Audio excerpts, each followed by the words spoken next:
So we're standing here with Michelle Sultan Yes. from the UK, representing. Represent. Hey. Last night we had a real nice conversation We did. where, of course, I wanted to dive deeper into, because tell me a little bit about yourself, Michelle. Oh, where shall I start? Okay, I don't so know. I have been hairstyling for over 25 years. It's a long time. I'm All old, right. y'all. I'm old. My passion for hairdressing started, actually I used to get sent to New York to stay with my aunt, All who was a right. hairstylist. Yeah. And my mum was like, you're not staying in London, you need to go and do something with your life. How old were you back I then? was like 14, 15. really? Yeah. She Okay. didn't want me hanging around in the streets of London. So she sent me to my aunt's house in New York, who had a salon in the basement of her house. Yeah. So that's where I began like falling in love with hair. And not only hair, but the passion, the experience that, you know, you would see these women coming in after a long day at work or whatever, and their confidence would be on the floor. Yeah. And then by the time she would finish with them and spoken with them, they would walk out and they were literally just floating out, and their confidence was back up there. You could see they felt good, they looked good. And I was like, I That's want a what- part of that. okay. This is nice. And how did you start? You did your education. So yeah, I mean, I used to like sit with my aunt. She was like, right, you're going to learn how to do it. So she used to make me sweep the floor, make tea and coffee, like watch her. But you need to start at the bottom, right? Yeah, no, literally Yeah, at the at the bottom. But in New York, everyone tips you. So I was like, oh my God, I'm making money. So that's when my love started. Yeah. I was, you know, just started the basics in her salon. And then I was like, okay, I'm going to continue this. So I went back home, left school, well, not left school, but finished school, Yeah. and went to college, studied like 2 or 3 years in college. Did all I had to do, and then immediately I was like, right, I need to do this for a living. So I started working in the salon, Yeah. work experience, not getting paid. Yeah. And then it just grew and grew and grew and grew. After working in the salon for that long, after a few years, I had clients coming in, and there was one client in particular that came in, and she was like, Mish, I'm going to be in a girl group. I was like, a girl group, a girl band?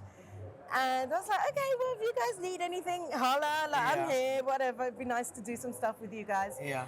And that girl group, I don't know if you'd know this band called Mystique. I've heard about it. Alicia Dixon, she was, anyway, yeah, whatever. I don't know. All right. But yeah, they ended up being really successful. So I In ended the up UK? in the UK All and right. worldwide. Okay.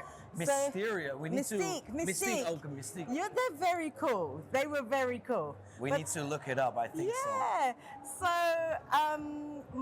I started working like in music and doing like music stuff, TV stuff, and just Yeah. like my job just started branching out here, there, and everywhere. And just because of word of mouth, there wasn't a lot of people in the industry doing Afro hair and doing it. There were a few, but not doing it. For me, they weren't cool, and I wanted to be a cool hairstylist. Yeah. They're young people in the music industry, and it's just grown from strength to strength.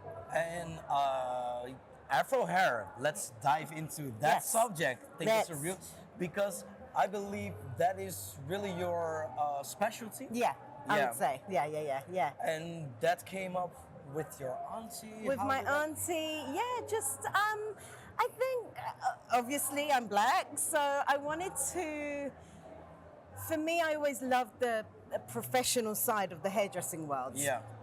And I wanted to be the best professional Afro hairstylist going, because there wasn't many. Like when I first started, like there No. wasn't a huge amount. There was a lot of Afro hairstylists, but there weren't necessarily like crazy professional Well, or stand out. Yeah, what I believe, we talked about that yesterday. We I did. think the European industry and the black hair industry, they can really learn from each other, because For sure, you have lots of really good black hairstylists, but the professionalism. Yeah, and sadly, you know, I think now it's changed. It's changed a Yeah. huge amount. But yeah, no, when I first started, it wasn't like massively up there. There were a few sort of standout people that I would aspire to be like. Yeah. But I wanted to, I don't know, I just thought it was super important, even at a very young age, to really bring in that professionalism into the Afro hair world. Like, for instance, timekeeping, because that was a big deal. People, like, I never understood why women would come in and have to be in the salon for 8 hours a day. That's what I've noticed when I started working as a hairstylist 16 years ago. The women were there all day, getting like lunches with them, everything. Yeah, you would have like food orders coming in. You would have the CD guy coming in, someone selling clothes. I was like, this surely is not happening everywhere. Like, what's going on? How are we going to change this narrative up? So yeah.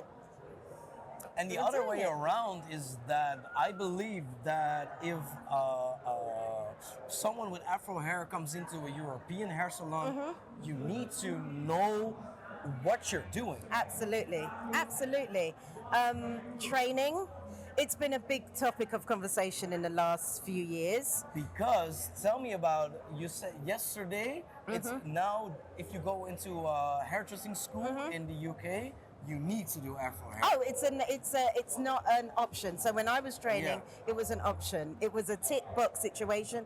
Yeah. Do you want to do Afro hairstyling? Yes or no?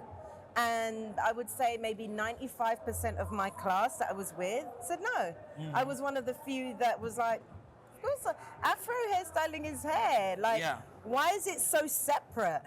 Why is it not just taught in? So now it's been brought into the curriculum, the hairdressing curriculum.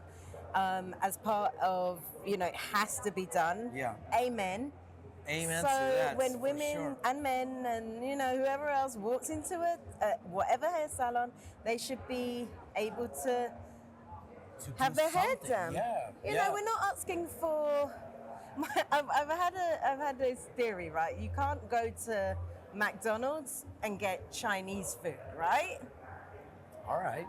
Good one. Yeah. But you can get a variation of it. Yeah. You can get their take on it, and you have to know where you're going. As a client, you have to know where you're going. You can't expect to go into every single hair salon and be met with a specialist that is going to be able to do your hair. And I understand that, but there has to be a certain level of understanding, empathy, education, for hairstylists to be able to, for them not to feel uncomfortable and for your client not to feel uncomfortable.